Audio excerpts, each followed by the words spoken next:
Worry, it's something we all deal with, right? It's a totally universal human experience. But what if there was a practical, time-tested set of tools you could use to actually conquer it? Well, today, we're diving into Dale Carnegie's absolute classic, How to Stop Worrying and Start Living. And we're going to pull out 3 incredibly powerful techniques you can start using right away. So let me just ask you something straight up. Is there something on your mind, big or small, that's causing you some anxiety right at this very moment? If the answer is yes, then you are definitely in the right place. We're not just going to talk about worry, we're going to build a toolkit to actually take it apart. So here's our game plan. First, we're going to look at the real damage that worry does to us. Then we'll get into 3 of Carnegie's best tools, this idea of day-tight compartments, a kind of magic formula for solving problems, and then the simple, amazing power of just keeping busy. So stick around, because by the end, you're going to have a whole new toolkit ready to go. Okay, first things first. Before we can even think about solving the problem, we have to really get our heads around just how serious it is. See, Carnegie argues that worry isn't just some vague feeling. It's a physical force that has absolutely devastating consequences.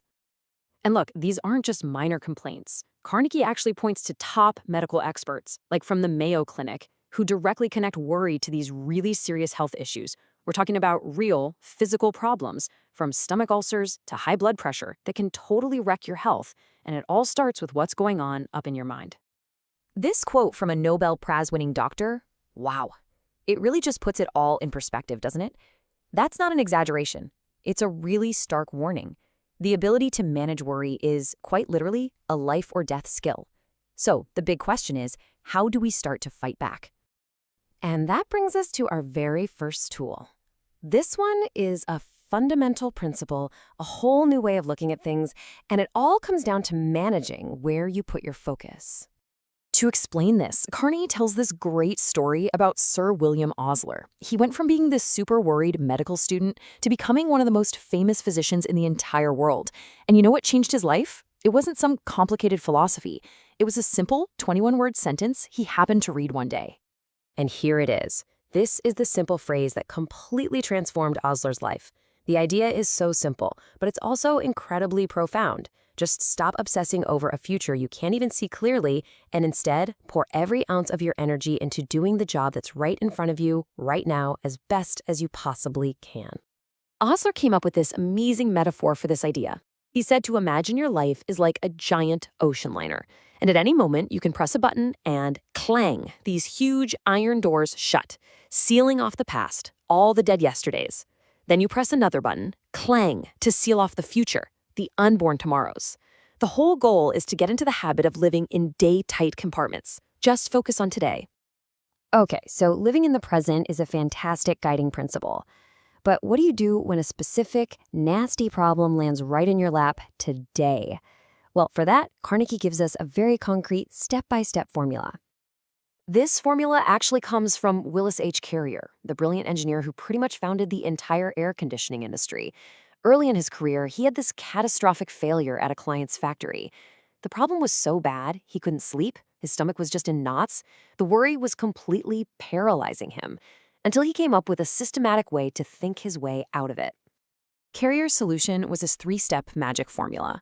Step 1, just analyze the situation and force yourself to figure out what is the absolute worst thing that could happen. For him, it was losing his company $20,000. Step 2, mentally accept that worst-case scenario. This is the key, because it stops the panic. And then step 3, with a clear, calm mind, you dedicate all your energy to trying to improve on that worst case. And that is the magic of the formula. The second he just accepted the worst, all that frantic, spinning worry just stopped. It yanked him out of the clouds of panic and planted his feet back on solid ground. And from that calm place, he was finally able to think. And he ended up saving the day. So we've got a principle for living in the present and a formula for dealing with problems. This third tool is a super powerful psychological technique for breaking the actual habit of worrying. This is based on a foundational law of psychology that Carnegie talks about, and you can try this yourself right now. Try to think about, say, the Statue of Liberty and your plans for your next birthday at the exact same instant. You can't do it. You can flick back and forth really fast, but you can't hold both thoughts at once. This simple law is the key to our next tool. This leads to a really simple truth. You cannot be worried while you are busy doing something that requires real concentration. An idle mind is basically worry's playground, right? It's a vacuum that just gets filled up with all these destructive emotions. But an occupied mind, one that's totally absorbed in doing something, there's no room for worry to even get in. George Bernard Shaw summed it up perfectly. The secret to being miserable is having too much time to wonder if you're happy. The antidote? Get busy. Winston Churchill famously said he was too busy to worry, even during the darkest days of World War II. The solution is often that simple. Just get busy. So, there we have it. We've talked about the high cost of worry, and we've walked through 3 powerful, practical solutions from Dale Carnegie. Now, let's put them all together into a simple toolkit that you can start using, like, today. Okay, here is your toolkit, boiled down to 3 simple rules. Rule 1, live in those day-tight compartments. Focus only on today. Rule 2, use that magic formula, analyze the worst, accept it, and then act to improve on it. And rule 3, crowd worry right out of your mind by keeping busy with something purposeful. And this right here is maybe the single most important takeaway from Carnegie's entire book. Reading these rules is one thing. Understanding them, that's another. But absolutely none of it matters unless you make a conscious decision to actually apply them in your daily life. So, I'll leave you with this question. Think back to that little worry we talked about at the very beginning. Looking at these 3 tools, which one can you apply to that specific situation? Right now, today. Because that right there is how you stop worrying and start living.